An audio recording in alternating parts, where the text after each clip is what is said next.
부활절 주일 예배를 위해서 161장 찬송을 먼저 드리고 예배 시작하겠습니다. 161장 찬송을 드립니다.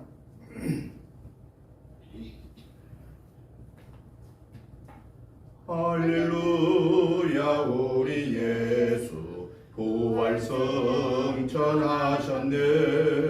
세상 사람 찬양하니 천사와 다 파도다. 구주 예수 부활하사 사망 권세 이겼네. 구주 예수 부활하사 사망 권세 이겼네.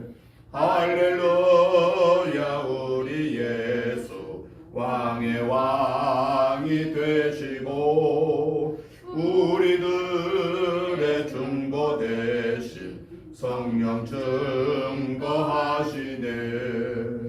구주 예수 부활하사 처음 열매 되셨네. 구주 예수 부활하사 처음 열매 되셨네. 할렐루야 우리 예수 금과 티가 없도다. 무덤 속에 있는 죄인 주가 일으키시네. 구주 예수 부활하사 영광 주러 오시네. 구주 예수 부활하사 영광 주러 오시네. 아멘. 다 같이 묵도드리심으로 부활절 낮예배 시작하겠습니다. 그리스도께서 죽은 자 가운데서 다시 살아나셨다 전파되었거늘 너희 중에서 어떤 사람들은 어찌하여 죽은 자 가운데서 부활이 없다 하느냐. 만일 죽은 자의 부활이 없으면 그리스도도 다시 살아나지 못하셨으리라. 그리스도께서 만일 다시 살아나지 못하셨으면 우리가 전파하는 것도 헛것이요 또 너희 믿음도 헛것이며 또 우리가 하나님의 거짓 증인으로 발견되리니 우리가 하나님이 그리스도를 다시 살리셨다고 증언하였습니다. 만일 죽은 자가 다시 살아나는 일이 없으면 하나님이 그리스도를 다시 살리지 아니하셨으리라. 만일 죽은 자가 다시 살아나는 일이 없으면 그리스도도 다시 살아나신 일이 없었을 터이요. 그리스도께서 다시 살아나신 일이 없으면 너희의 믿음도 헛되고 너희가 여전히 죄 가운데 있을 것이요. 또한 그리스도 안에서 잠자는 자도 망하였으리니 만일 그리스도 안에서 우리가 바라는 것이 다만 이 세상의 삶뿐이면 모든 사람 가운데 우리가 더욱 불쌍한 자이리라. 그러나 이제 그리스도께서 죽은 자 가운데서 다시 살아나사 잠자는 자들의 첫 열매가 되셨도다. 사망이 한 사람으로 말미암았으니 죽은 자의 부활도 한 사람으로 말미암는도다. 아담 안에서 모든 사람이 죽은 것 같이 그리스도 안에서 모든 사람이 삶을 얻으리라. 그러나 각각 자기 차례대로 되리니 먼저는 첫 열매인 그리스도요 다음에는 그가 강림하실 때에 그리스도에게 속한 자요 그 후에는 마지막이니 그가 모든 통치와 모든 권세와 능력을 멸하시고 나라를 아버지 하나님께 바칠 때라. 아멘. 거룩하신 하나님 아버지, 은혜와 사랑과 축복하심을 진실로 감사를 드립니다. 예수님이 죄와 죽음의 사망을 이기시고 오늘 새벽에 부활하셨습니다. 예수님의 부활하심으로 우리도 죽어도 다시 살겠고 무릇 살아서 지내다가 주님 오시면 영원한 죽음을 맛보지 아니하고 영생을 얻게 하리라고 약속하신 주님의 말씀대로 이루어질 줄을 믿습니다. 이 부활의 소망을 저희들에게 주시오니 감사합니다. 오늘 부활절 예배를 통해서 우리의 믿음을 점검하는 시간이 되게 하시고 하나님이 나에게 오늘 주시는 성령의 음성을 듣고 아멘으로 화답하고 그 말씀의 열매를 우리의 날마다의 삶 속에서 맺혀 하나님께 영광 올려드리고 우리의 영혼육의 삶이 승리함을 받게 하옵소서. 예배의 시종을 주께 의탁합니다. 이 시간 우리의 예배를 온전히 주관하여 주옵소서. 예수님 이름으로 간절히 기도드리옵나이다. 아멘. 다 같이 일어나셔서 찬송가 160장 찬송을 드리도록 하겠습니다.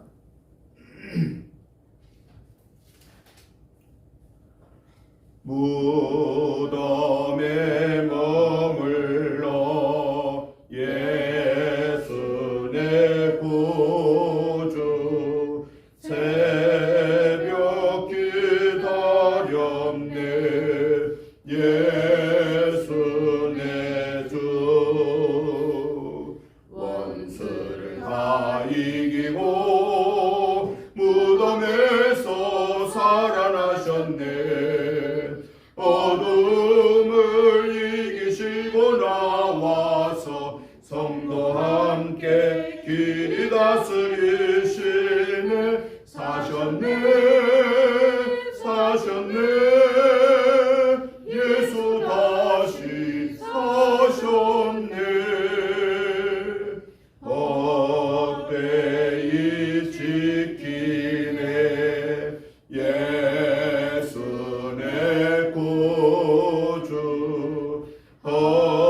헛되이 봉하네 예수 내 주 원수를 다 이기고 무덤에서 살아나셨네 어둠을 이기시고 나와서 성도와 함께 길이 다스리시네 사셨네 예수 다시 사셨네 거기 못 가두네 예수 내 구주 우리를 살리네 예수 내 주 원수를 다 이기고 무덤에서 살아나셨네 어둠을 이기시고 나와서 성도와 함께 길이 다스리시네 사셨네 예수 다시 사셨네 아멘. 교동문 133번의 말씀을 교독하시겠습니다.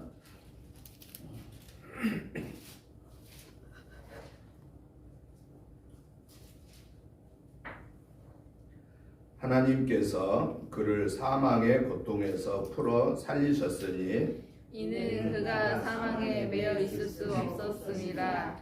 우리 주 예수 그리스도로 말미암아 우리에게 승리를 주시는 하나님께 감사하노니 그러므로 내 사랑하는 형제들아 견실하며 흔들리지 말고 항상 주의 일에 더욱 힘쓰는 자들이 되라. 이 말을 할 때에 예수께서 친히 그들 가운데 서서 이르시되 너희에게 평강이 있을지어다 하시니 그들이 놀라고 무서워하여 그 보는 것을 영으로 생각하는지라.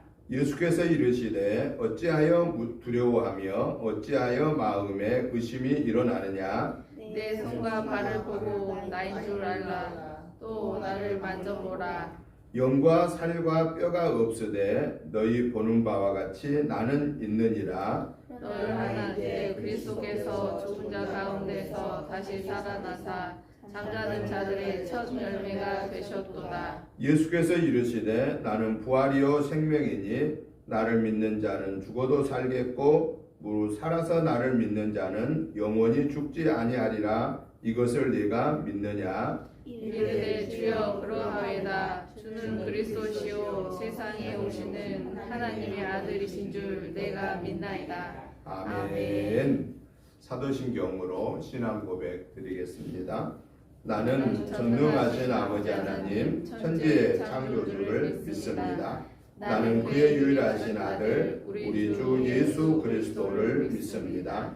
그는 성령으로 잉태되어 동정녀 마리아에게서 나시고 본디오 빌라도에게 고난을 받아 십자가에 못 박혀 죽으시고 장사된 지 사흘 만에 죽은 자 가운데서 다시 살아나셨으며 하늘에 오르시어 전능하신 아버지 하나님 우편에 앉아 계시다가 거기로부터 살아있는 자와 죽은 자를 심판하러 오십니다.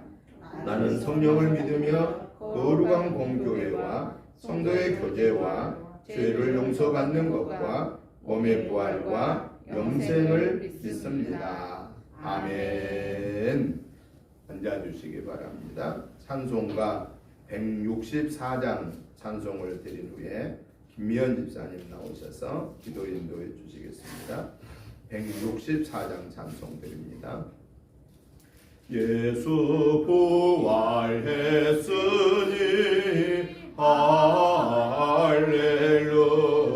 할렐루야. 만민 찬송하여라.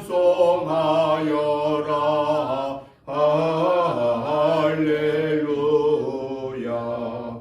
천사들이 즐거워. 할렐루야. 기쁜 찬송 부르네. 할렐루야. 대속하신 주 예수. 할렐루야. 선한 싸움 이겼네. 할렐루야. 높은 이름 세상에. 할렐루야. 나늘 문을 여셨네. 할렐루야. 마귀 권세 이긴 주. 할렐루야. 왕의 왕이 되셨네. 할렐루야. 높은 이름 세상에. 할렐루야. 널리 범퍼하여라.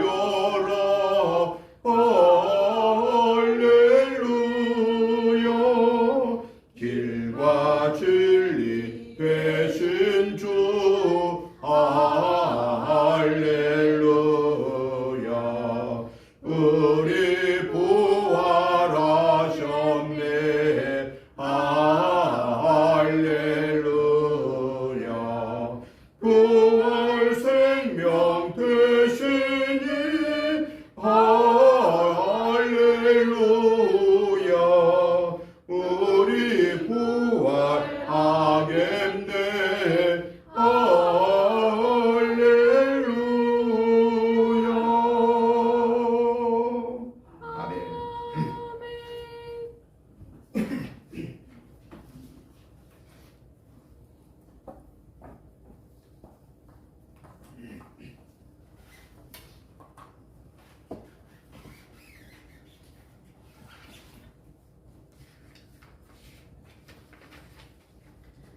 할렐루야. 사망 관세를 이기시고 부활하심으로 저희에게 영원한 승리를 주신 주님, 찬양과 경배를 올려드리오니 영광 받아 주시옵소서. 부활주의를 맞아 주님 전에 나왔습니다. 이 자리에 함께 하시고 예배를 받으시오며 예수님을 만나고 참 소망의 자유함을 얻는 귀하고 복된 시간 되게 은혜 내려 주옵소서. 지난 한 주간도 저희들은 말씀에 순종하지 못하고 의심 많은 연약한 존재들이었습니다. 아버지, 저희를 불쌍히 여겨 주시옵소서. 이 시간 참된 진리와 소망으로 살아가는 저희들 되게 인도하여 주옵소서. 순종이 제사보다 낫다라고 말씀하신 것처럼 저희들 말씀에 순종하여 살아가는 복된 주의 자녀들 되게 하옵소서. 이 나라와 통치자와 정사를 맡은 모든 이들에게 하나님을 아는 지혜를 허락하시어서 이 땅에 불의와 부정이 사라지고 이 나라가 주님의 복음으로 통일되는 놀라운 축복의 역사가 일어나게 하시옵소서. 은혜교회가 성령 충만한 교회가 되어 교회를 찾는 발걸음마다 부활의 담대한 신앙으로 믿지 않는 세상을 위하여 새 생명의 복음을 전하는 교회가 되게 하시옵소서.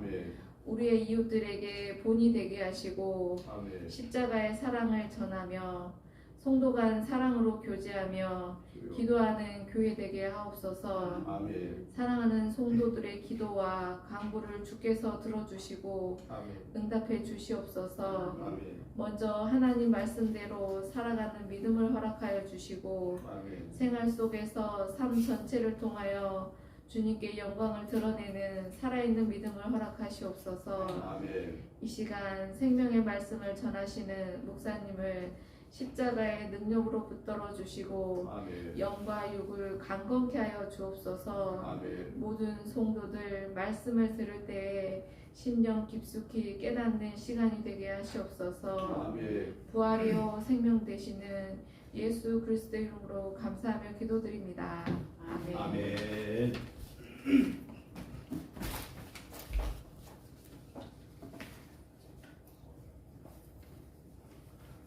하나님의 말씀을 보겠습니다. 하나님의 말씀은 마가복음, 신약성경 마가복음 16장 1절부터 8절에 있는 말씀까지를 같이 교독하시겠습니다.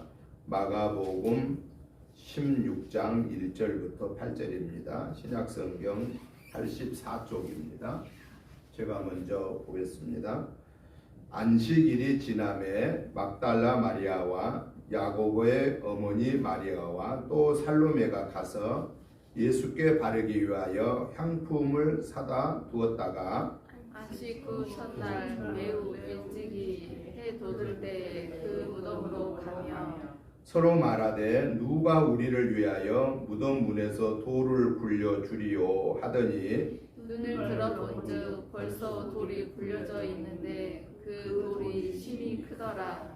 무덤에 들어가서 흰옷을 입은 한 청년이 우편에 앉은 것을 보고 놀라매 청년이 이르되 놀라지 말라. 너희가 십자가에 못 박히신 나사렛 예수를 찾는구나. 그가 살아나셨고 여기 계시지 아니하니라. 보라, 그를 두었던 곳이니라. 가서 그의 제자들과 베드로에게 이르기를 예수께서 너희보다 먼저 갈릴리로 가시나니 전에 너희에게 말씀하신 대로 너희는 거기서 배우리라 하라 하는지라. 여자들이 몹시 놀라 떨며 나와 무덤에서 도망하고 무서워하여 아무에게 아무 말도 하지 못하더라. 아멘. 오늘 예수님 부활하셨습니다. 예수님 부활하신 이 사건을 우리는 2000년 전의 사건으로만 생각하면은 부활절이 하나의 행사에 불과하게 될 것입니다. 그러면 부활절이 행사가 아니라 날마다의 우리의 삶을 변화시키는, 날마다의 우리의 삶을 복되게 하는 그러한 부활절이 되기 위해서는 1년에 한 번씩 우리에게 다가오는 부활절 행사로 끝나는 것이 아니라 날마다 부활의 우리의 신앙이 회복되는 그런 삶을 살아야 되는데, 이를 위해서는 우리는 꼭 두 가지 사건을 기억하면서 살아야 된다 하는 겁니다. 그거는 뭐냐? 고난 주간과 부활 주간. 다른 말로 표현하면은 예수님의 십자가의 죽으심과 부활이 무엇 때문에 있었는가? 예수님의 십자가의 죽으심과 예수님의 부활은 바로 오늘 저와 여러분들을 위해서 예수님을 믿어 구원받음으로 원죄를 사함받고 마귀의 종에서 하나님의 자녀의 권세를 회복받은 우리들이 어떻게 살아야 하는가 하는 삶의 방법을 우리에게 날마다 일깨워 주시는 성령의 음성을 들으면서 살아야 된다 하는 것을 잊어서는 안 된다라고 하는 것을 우리가 알 때, 그리고 그것을 실천할 때 이 부활절 행사는 1년에 한 번으로 오는 행사가 아니라 날마다의 우리의 신앙생활에서 나타나는 일들이 되어야 한다라는 것을 오늘 저는 말씀 속에서 찾아보려고 합니다. 이스라엘의 박물관 중에서 어떤 박물관이 또 하나 있냐면은 여러 박물관이 있습니다만은 특별히 독일 나치 히틀러에 의해서 유대인이 600만 명의 가스실에서 목숨을 잃은 그러한 집단 살해를 당한 그분들의 위패를 모셔놓은 그러한 그 박물관이 있습니다. 그 박물관에 들어가면은 그 벽에 겉에서 밖에 쓰여진 그 벽에 이렇게 쓰여 있습니다. 원수를 사랑하자. 그러나 잊지 말자라고 하는 그런 문구가 있습니다. 원수를 사랑하자. 그러나 잊지 말자. 원수는 사랑해야 되지만 그 어마어마한 집단 학살의 사건을 잊어버리면 또 그런 일을 당할 수가 있다라는 사실입니다. 이것을 오늘 우리의 역사로 가지고 와서 말한다고 하면은 일제 36년의 삶은 우리가 용서를 하자. 대신 우리에게 가해를 했던 일본 사람들이 진실로 잘못했다고 사과하고 사과를 우리는 받아들이고 용서하자. 단 그 역사를 잊어버리면 안 된다 하는 겁니다. 왜냐하면은 그 일제의 잔혹한 역사를 잊어버리고 우리가 너무 소홀하게 생각하고 산다고 하면은 일본한테 우리가 언젠가 또 먹힐 수 있다라는 사실을 우리는 알아야 됩니다. 그저 우리가 일본하고 형제처럼 나눌 수 있는 관계는 아니잖아요. 그런데 착각하는 정치인들은 많이 있습니다. 마치 일본이 우리 형제인 양 착각하고 있습니다. 일본은 우리 형제가 아닙니다. 우리를 한두 해도 아닌 36년 동안 주권을 빼앗아 버리고 사람답게 살지 못하게 만들어 버렸던 사람들이 일본 사람들이에요. 그러나 그들이 우리 대한민국 정부에 우리 대한민국 국민들에게 우리의 지난 36년의 삶을 정말 미안하게 생각한다 라고 했을 때는 우리는 용서해야 된다는 겁니다. 왜냐? 언제까지 원수 같은 마음 가지고 살 수는 없잖아요. 용서하되 그들은 우리의 형제가 아니다라는 사실을 알고 협력을 하면서 서로 살되 우리는 잊어버리면 안 된다고 해요. 일본 36년에 그 억압을 잊어버렸다가는 언젠가는 또 당할 수가 있다라는 겁니다. 또 하나 우리가 잊어버릴 수 없는 사건 중에는 6.25입니다. 6.25는 어찌 보면은 우리 같은 한 핏줄을 가지고 태어난 한민족입니다. 그러나 저 북한의 공산 집단 김일성과 김정은과 김정일과 김정은으로 이어지는 저 북한의 공산당 핵심부하고 우리는 형제가 될 수가 없습니다. 같은 민족이지만 우리는 형제는 아닙니다. 왜? 우리를 침범하여 처참한 전쟁의 폐허 속에서 우리가 얼마나 고통을 당했던가를 50년대 이전의 삶을 사셨던 분들은 그 전쟁의 참혹함을 체험했던 분입니다. 근데 요즘에 이후에 요즘 MZ세대를 그런 세대는 전쟁의 그 참혹함을 모르기 때문에 그리고 60년, 70년대 그 고통스러움을 어떻게 우리의 부모 세대들이 살아왔는가를 모르기 때문에 그저 향수에 젖어서 저기 이북은 우리의 적이라고 생각하지 아니하고 형제라고 생각하고 마음이 누그러지는 사람들이 있다라는 겁니다. 여러분, 우리는 북한 공산주의의 집단을 우리는 잊어서는 안 됩니다. 그들의 잔혹함을 잊어서는 안 됩니다. 같은 민족이지만 그래서 저 북한에 살던 사람들이 전쟁으로 인하여서 남한에 내려와서 남한 사람들과 결혼하여서 같은 혈족을 이루고 사는 사람들도 많지만 그러나 저 공산주의의 지도부들은 지금도 기회만 있으면 우리나라를 점령해 보겠다고 하는 야욕을 내려놓지 않고 핵무기를 만들어서 민족을 죽이겠다라고 하는 그런 악한 생각을 하고 있는 자들하고는 우리는 형제는 아닙니다. 그렇기 때문에 6.25의 처참함을 우리는 기억해야 된다는 것입니다. 저기는 용서가 안 됩니다. 왜냐? 자기들이 남침했다고 인정을 안 하기 때문에 그렇습니다. 오히려 우리 대한민국이 북침했다고 주장하고 그렇게 가르치고 있습니다. 그러한 집단에 있던 사람들이 대한민국에 귀순하거나 자기들의 정치적인 이익을 얻기 위해서 대한민국에 와가지고 대한민국에서 어떤 일을 조금 한다고 자기들이 대단한 사람인 줄로 착각하고 있는 정치인들의 속임수에도 우리는 넘어가면 안 됩니다. 대한민국 땅은 우리가 지켜야 됩니다. 이북에서 내려온 사람들이 지켜주지는 않습니다. 전쟁을 일으켰던 사람들이 전향해서 내려왔던 사람들이 대한민국을 지켜주지 않습니다. 그거 믿지 마시기 바랍니다.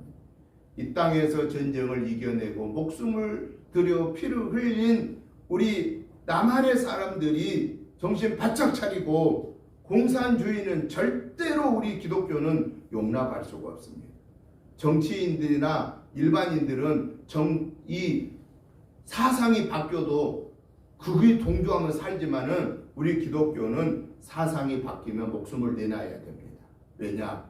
공산주의는 믿음의 자유를 주지 않기 때문에 그렇습니다. 가장 애국자는 누구여야 되느냐? 우리 기독교인들입니다. 정치인이 애국자 아닙니다. 가장 최고의 애국자는 우리 기독교인들. 우리 기독교는 공산주의 되면 우리 대한민국이 공산주의 되면 우리는 다 죽는 거예요. 죽을 각오를 해야 되는 거예요. 그러니까 우리가 죽지 않고 복음화가 되고 세계 선교의 주역의 역할을 감당하기 위해서는 우리는 공산주의를 절대로 용납하면 안 되고 일본으로는 절대로 용납할 수가 없습니다. 항상 경계하고 경계해야 된다. 이것이 우리 대한민국이 살아가야 할 역사라고 하는 것을 기억해라 라고 하는 것입니다. 그래서 이스라엘 민족들이 자기들을 600만이나 학살을 시킨 독일 나치는 어땠습니까? 사과했습니다. 정말 잘못했다고 회개했습니다. 그래서 그들은 받아준 겁니다. 그러나 잊어서는 안 된다라고 말하고 있습니다.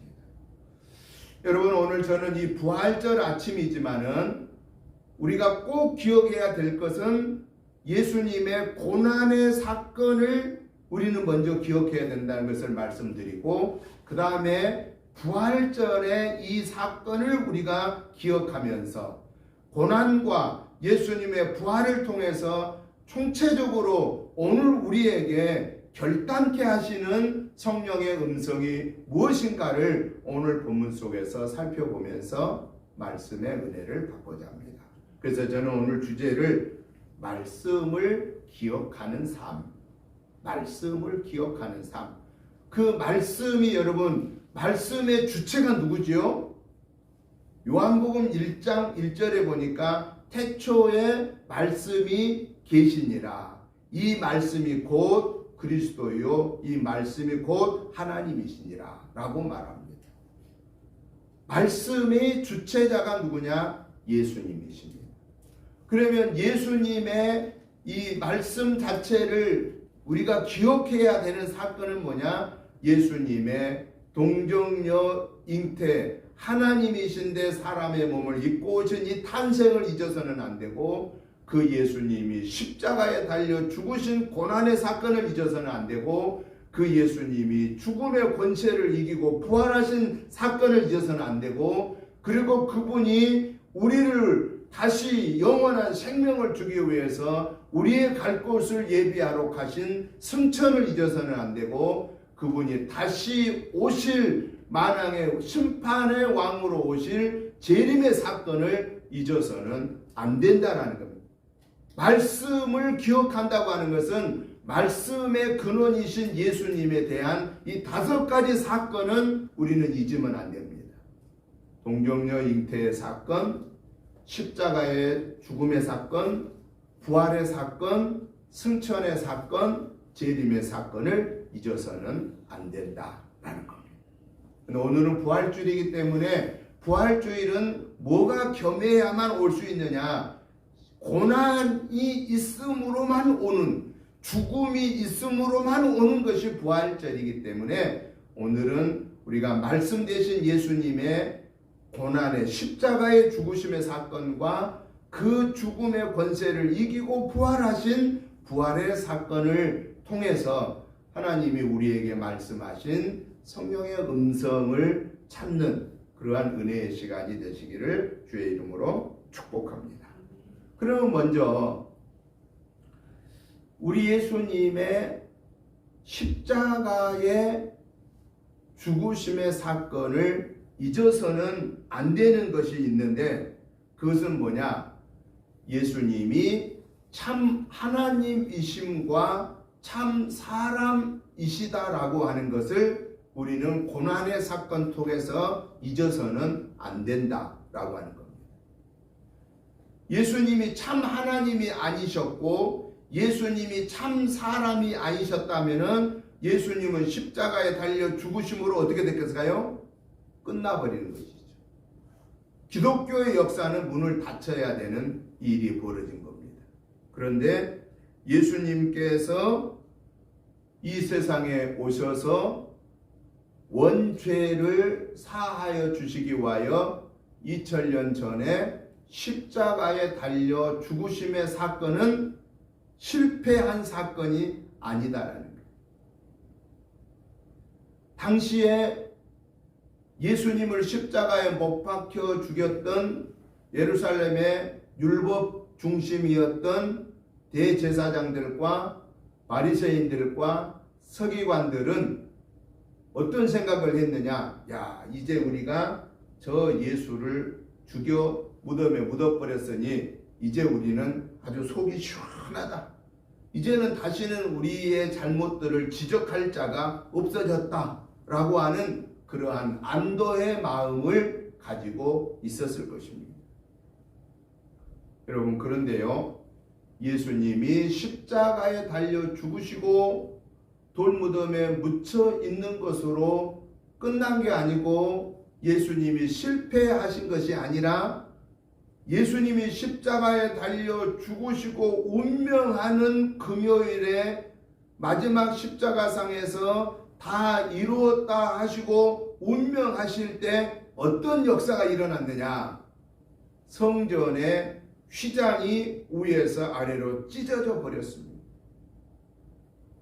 여러분, 성전의 휘장이 찢어졌다라는 사건은 무슨 사건이냐면은 율법을 폐해버리는 사건입니다. 율법, 구약의 율법은 어떠냐? 오늘 우리처럼 이렇게 예배를 드릴 수 있는 상황이 아닙니다. 구약에는 예배를 드리는 것이 아니고 제사를 드렸는데 제사도 내가 마음대로 드릴 수 있는 게 아닙니다. 성전 바깥뜰에서, 오늘 말하면 우리 예배당 저 바깥 주차장 바깥뜰에서 한쪽에 짐승을 잡아서 피를, 내장을 다 빼고 피를 다 쏟고, 그리고 한쪽에 번제단, 불로 태워드릴 번제단을 만들어 놓고 그곳에서 제사장이 대신하여 이 제물을 드리고 불살라 드림으로 그 제사를 대신 드려줬고, 이 안에 올 수가 없습니다. 그리고 이 안에는 누가 출입했느냐? 제사장들하고 대제사장들이 성소 안에 들어왔는데, 이 강단을 지칭하는 여기가 뭐냐? 지성소입니다. 요 밑에는 성소입니다. 이 지성소에는 휘장으로 쳐 있습니다. 그래서 여기는 누구만 들어오느냐?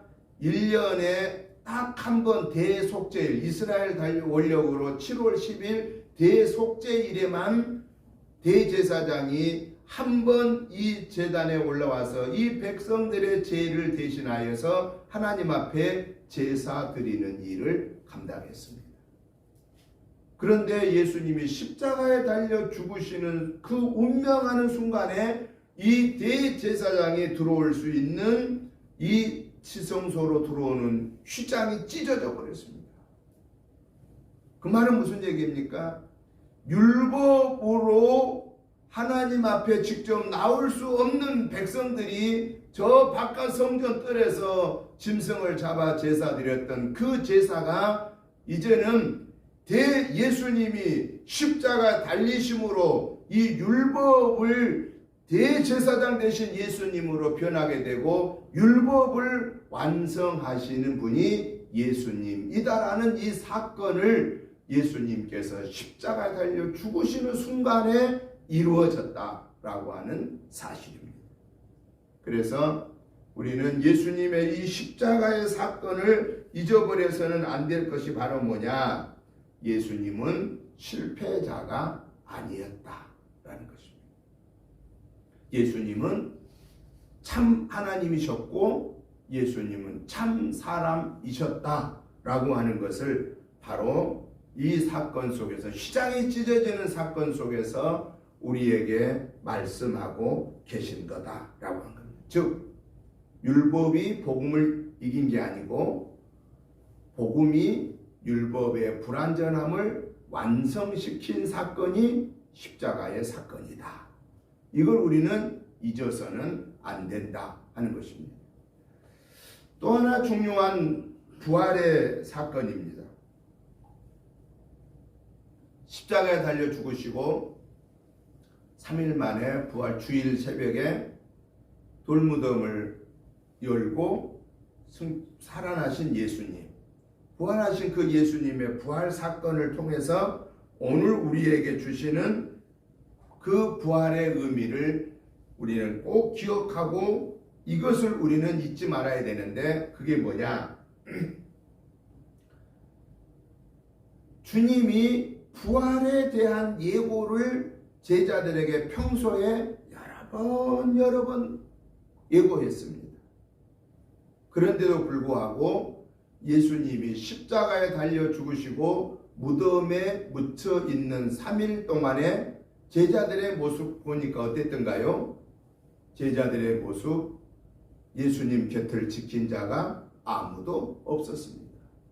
다 떠나버렸습니다. 어디로 갔던가요?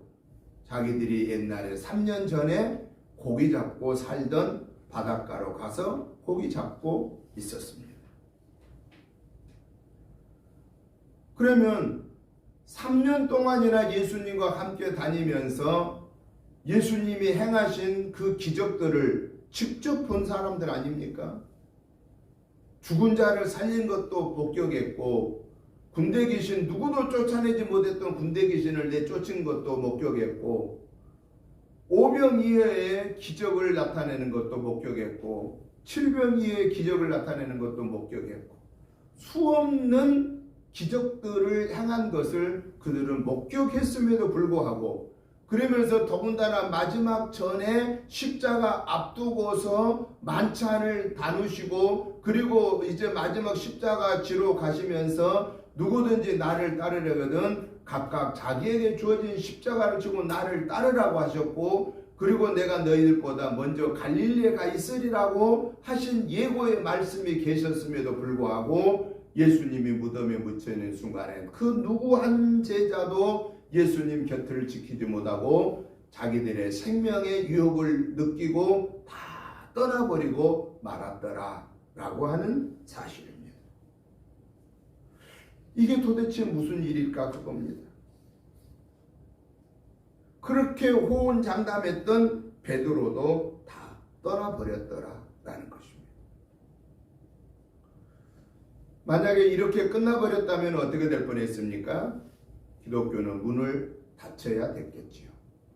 그런데 하나님의 역사는 인간들의 이 연약한 모습을 통해서 다시 하나님은 역사를 이루시는데, 이 연약한 제자들을 통해서 2000년 전에 다시 하나님의 구원사가 이루어지는데, 그 구원의 역사는 어디서부터 시작되느냐?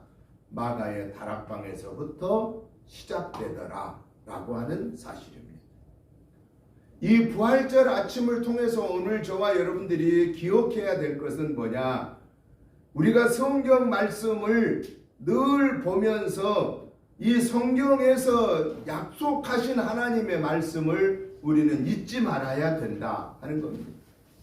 그러면 오늘 이 부활신앙을 가진 저와 여러분들이 이 부활절 아침에 잊어버려서는 안 될 게 뭐겠습니까? 주님 다시 오신다라는 재림의 사건을 잊어버리면 안 된다 하는 겁니다. 예수님의 제자들이 예수님의 부활 사건을 잊어버렸기 때문에 예수님의 부활의 현장을 목격했어요? 못했어요? 목격하지를 못했습니다.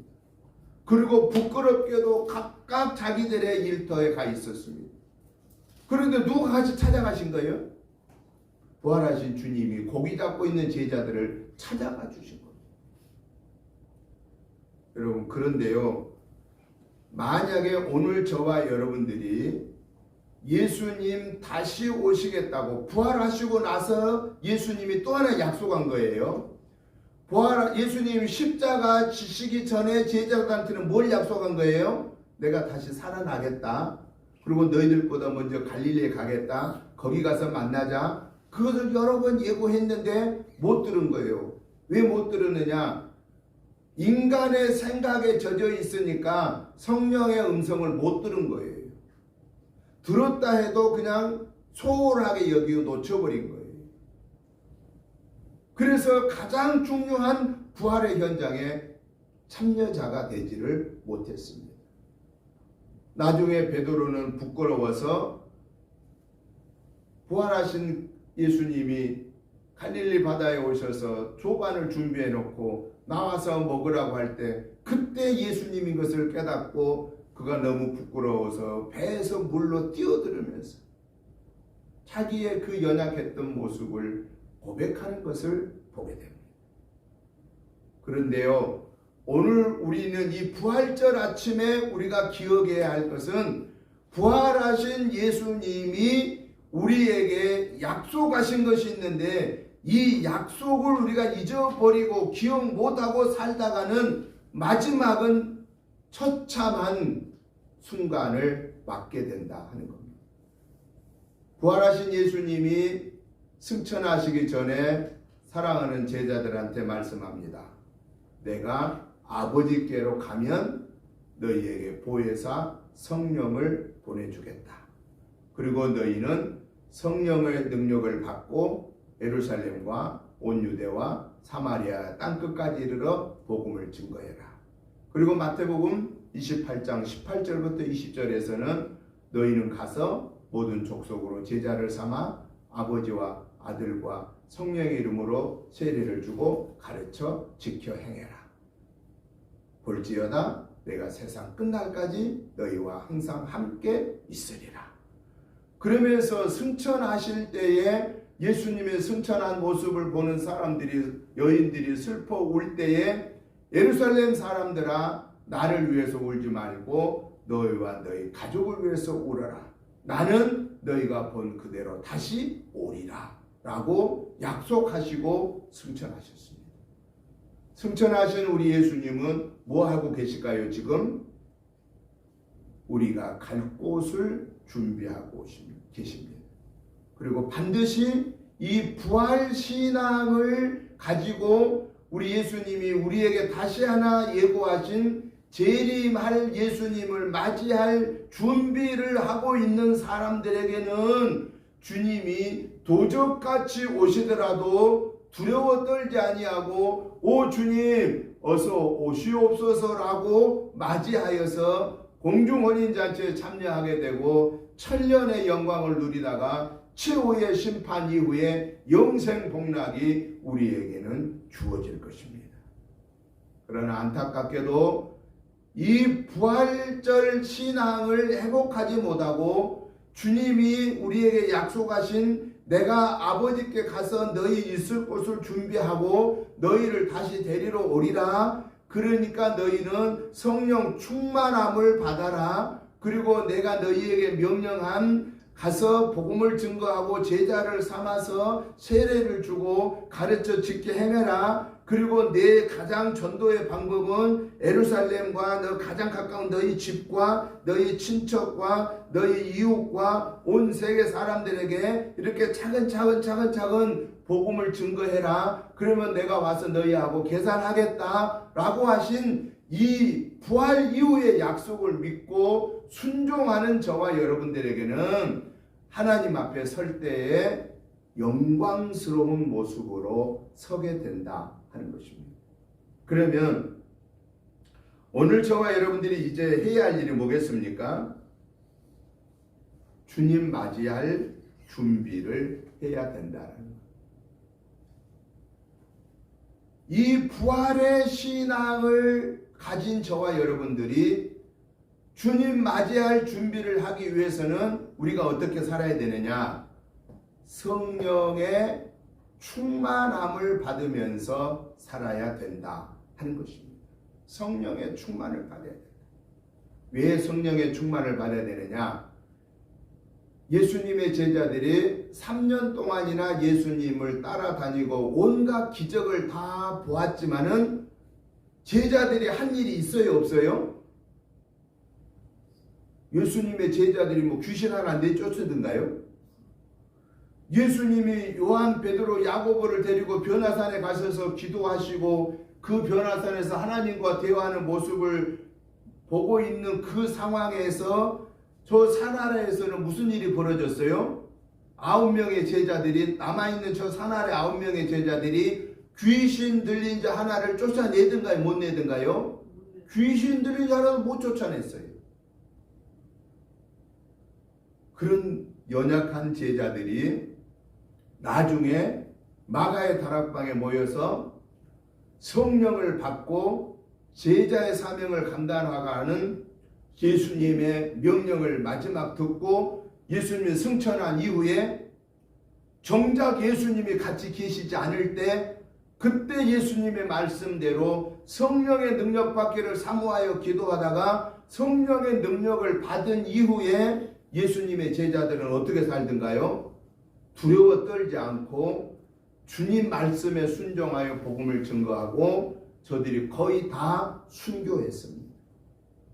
그렇게 주님의 말씀대로 순종한 그 제자들로 인하여서 오늘 우리가 복음을 접하게 되었고 오늘 우리가 구원받게 되었다 하는 겁니다. 이제 부활의 신앙을 회복받은 저와 여러분들에게 주님은 딱 하나 다시 명령하십니다. 어떤 명령이냐? 너희도 성령 충만함을 통해서 부활 신앙을 가지고 내가 다시 너희를 데리러 갈 날을 준비해라 라고 하는 겁니다.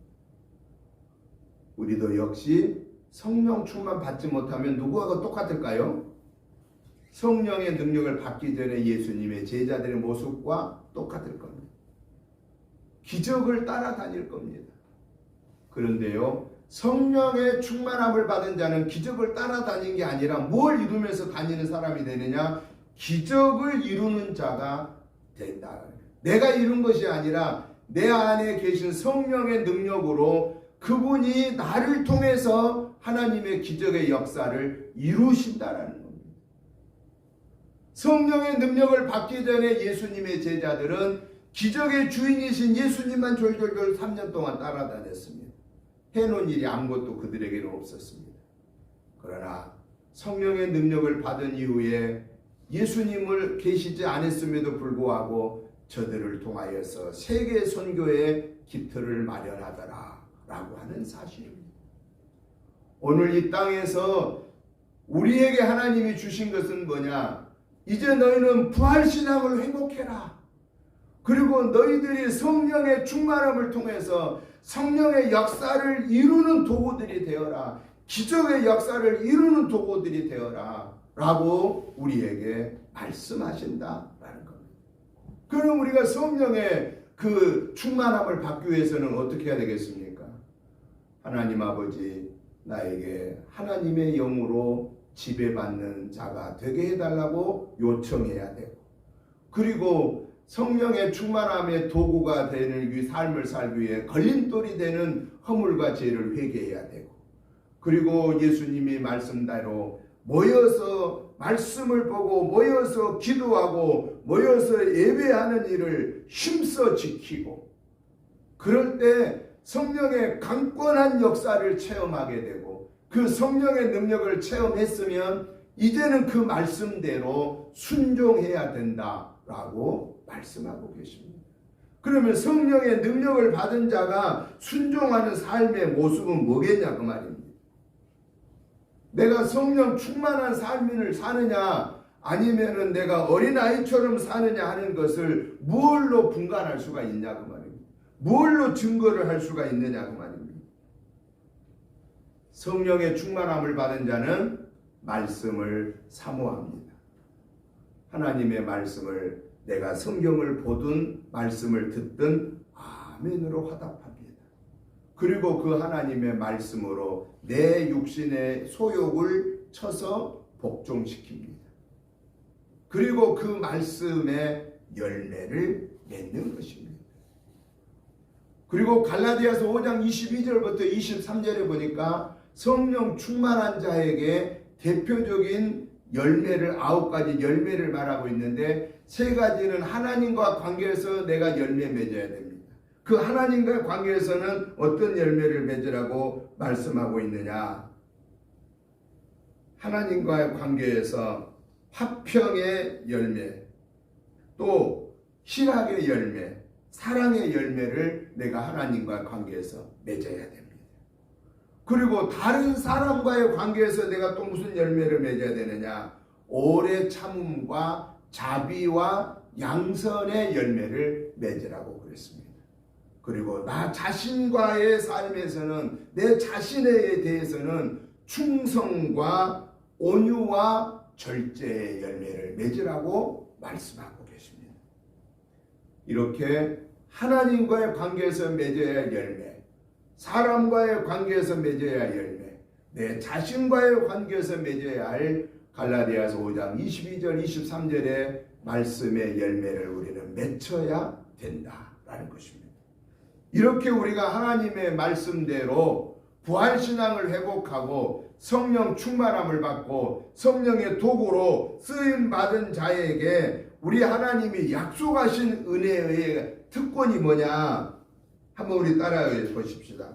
주님의 부활의 은혜 안에 동참합니다. 주님의 부활의 은혜 안에 동참합니다. 주님의 부활의 은혜 안에 동참합니다. 주님의 부활의 은혜 안에 동참합니다. 부활신앙을 내 삶 속에서 지킵니다. 부활신앙을 내 삶 속에서 지킵니다. 부활신앙을 내 삶 속에서 지킵니다. 감사와 찬양의 삶을 삽니다. 감사와 찬양의 삶을 삽니다. 주님과 동행하게 하십니다. 주님과 동행하게 하십니다. 영생을 얻습니다. 영생을 얻습니다. 주님이 이걸 우리에게 약속하신 것입니다. 사랑하는 성도 여러분, 구원받은 우리를 위해서 2000년 전에 십자가의 대속의 은혜를 베푸시고 부활하신 예수님, 다시 내가 너희를 데리러 올 때에 도적같이 올 때인데 그때 영광스러운 모습으로 맞이하기를 원하시면서 그러기 위해서 성령 충만함을 받으라고 하신 그 말씀을 듣고 순종하였던 제자들로 인하여서 구원의 복음이 우리에게까지 왔는데, 이제 저와 여러분들이 해야 할 일은 우리는 부활신앙을 날마다 회복받아서 주님과 동행하는 삶을 통하여서 영적으로 깨어있고 육적으로 성결함을 유지하여서 주님의 말씀의 열매를 맺음으로써 이 땅에서 날마다 주님과 동행하다가 우리 주님이 어느 순간에 천사장을 앞세우고 나와 맞이하라고 하신 성령의 음성을 들려주실 때에 우리는 그 성령의 음성을 듣고 오 주여 어서 오시옵소서라고 그분 앞에 설 수 있는, 영적으로 육적으로 깨어있는 믿음의 삶을 사는 부활신앙이 저와 여러분의 신앙이 되시기를 주님의 이름으로 축복합니다. 하나님 아버지 감사합니다. 주님의 부활이 없었다면 우리의 부활도 없고, 주님의 부활이 없었다면 우리의 영생도 없을 테인데, 주님이 죄와 죽음의 권세를 이기고 부활하심으로 우리도 예수님을 믿음으로 구원받고 하나님의 자녀로 살게 하여 주시고, 우리도 주님 앞에 서는 영광스러운 특권을 주심을 감사합니다. 이제 우리에게 또 하나의 예고를 주신 주님 다시 오실 것을 우리가 기억하면서 주님 오실 때 기쁨으로 주님 맞이하기 위해서는 우리는 부활신앙을 회복받게 하옵소서. 말씀의 회복 운동이 일어나게 하옵소서. 기도의 회복이 일어나게 하옵소서. 섬김과 감사와 찬양의 회복이 일어나게 하옵소서. 전도의 열매가 맺혀지게 하옵소서. 양육의 역사가 일어나게 하여 주옵소서. 내게 주어진 십자가 지고 주님과 따라가게 하여 주시옵소서. 그럼에도 불구하고 십자가 지고 가면서 부활의 소망을 가지고 천국의 영생을 소망하면서 찬양하면서 기쁨으로 주님과 동행하게 하옵소서. 예수님의 이름으로 축복하오며 간절히 기도드리옵나이다. 아멘. 찬송가 321장 찬송 드리시면서 준비하신 예물을 봉헌하겠습니다. 321장입니다. 날 대속하신 예수께 내 생명 모두 드리니 늘 진실하게 하소서. 내 구주 예수여, 나 구주 위에 살리라. 내 기쁨 한량 없으리. 내 갈 길 인도하소서. 내 구주 예수여, 날 구원하신 예수를 일평생 의지하오니 날 영접하여 주소서. 내 구주 예수여, 나 구주 위에 살리라. 내 기쁨 한량 없으리. 내 갈 길 인도하소서. 내 구주 예수여, 주 십자가에 달리서 날 자유하게 했으니 내 몸과 마음을 주 위에 다쓰게 하소서. 나 구주 위에 살리라. 내 기쁨 한량 없으리. 내 갈 길 인도하소서. 내 구주 예수여. 아멘. 하나님 아버지 감사합니다. 하나님의 은혜로 구원받게 하심을 감사합니다. 하나님의 은혜로 부활신앙을 가지고 여기까지 우리의 믿음을 지키게 하심을 감사합니다. 마지막까지 성령님이 동행하셔서 우리의 영혼육을 승리하고 최후의 승전가를 올리도록 함께 동행해 주실 걸 믿고 감사드립니다. 이 하나님의 은혜와 사랑과 축복하심이 너무 크고 감사하여서 하나님이 주신 물질 중에 구별하여 주일의 물로 감사의 물로 11조의 물로 각종 하나님의 앞에 드려지는 예물들을 올려드립니다. 이 시간에 우리의 감사한 마음과 예물을 드리오니 주여 예물 받으시고 축사하여 주소서. 우리 은혜재단에서 하나님의 역사를 이루는 귀한 것들로 사용되고도 남음이 있게 해주시고 이 귀한 예물을 드리는 성도님들의 개인, 가정, 직장, 생업, 자녀손을 축복하소서. 아버지 앞에 올려드릴 때마다 감사, 감격함으로 올려드리게 하옵소서. 특별히 부활의 은혜를 감사하여 드려지는 이 귀한 손길들을 축복하여 주시고 하늘 보좌 여시고 흔들어 차고 넘치는 천배의 복으로 더하여 주옵소서. 감사하오며 예수님의 이름으로 축복 기도드리옵나이다. 아멘. 광고 말씀을 드립니다. 주거지면을 참고해 주시기 바랍니다. 오늘은 부활주일 예배로 드립니다. 오늘 우리 오전에 육천동 이 주민들에게 부활의 소식을 증거하면서 자기를 전하고 왔습니다. 하나님께서 꼭 준비하신 자들을 열매가 있게 해달라고. 준비한 자가 꼭 있거든요. 우리는 열심히 다니면서 누구를 찾느냐? 하나님이 준비하신 자들을 찾는 겁니다. 우리는 하나님, 우리가 어떤 일을 다닐 때마다 하나님 준비한 자를 붙여주세요. 하나님 준비한 자들을 붙여주세요. 라고 이렇게 기도하는 마음으로 우리가 다니면은 어느 순간인가 하나님이 우리에게 기회를 주실 것입니다. 그런 마음으로 여러분들 같이 동참해 주셔서 감사합니다. 이번 주 새벽 예배 말씀은 사무엘상 8장부터 14장까지 매일매일 이렇게 묵상하시고 기도해 주시기 바라고요.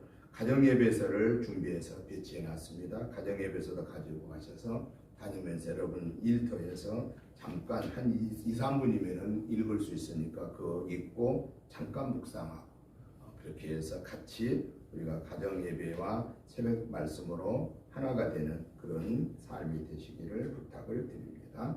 코로나19로 인해서 우리가 많이 지쳐 있는데 다시 회복을 위해서 기도하시고 아직도 완전히 회복된 것은 아니기 때문에 꼭 여러분들 건강 잘 살펴주시기를 부탁을 드립니다. 이제 다 같이 일어나셔서 찬송가 165장 찬송 드리고 축도 드림으로 부활절 난예배를 마치겠습니다.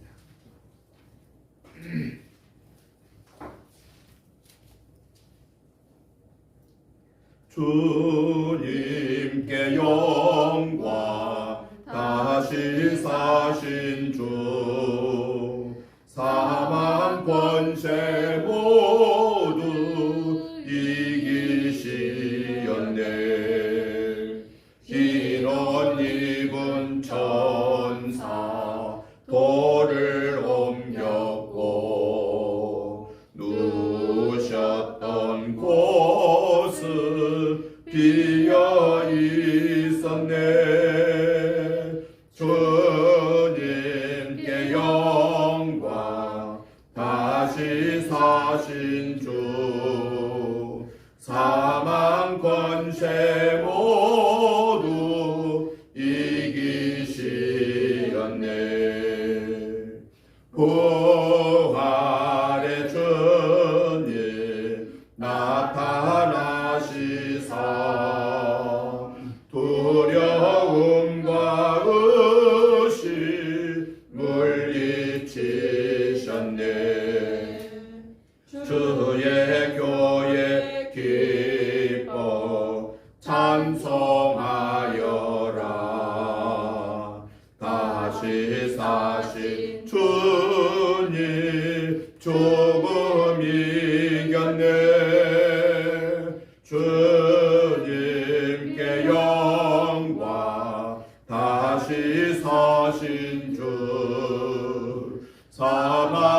권세 모두 이기시었네. 생명의 인구 영광의 주님, 주님 없는 삶은 헛될 뿐이라. 주의 사랑으로 세상 이기고 요단 건너 번역하게 하소서. 주님께 영광 다시 사신 주, 사망 권세 모두 이기시었네. 아멘.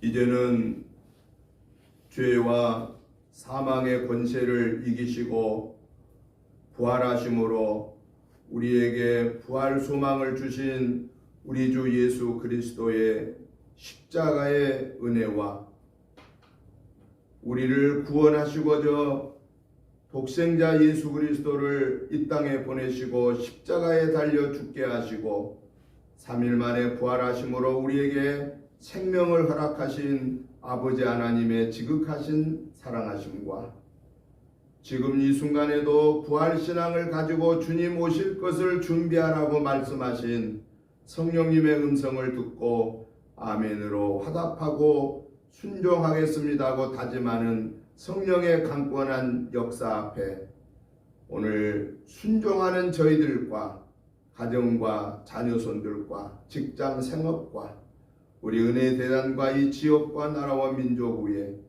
세계 선교에 목숨을 걸고 헌신하는 선교사님들과 그 가정들 위에 이제로부터 성부 성자 성령의 역사가 함께 하시기를 예수님의 이름으로 축복하오며 축도하옵나이다.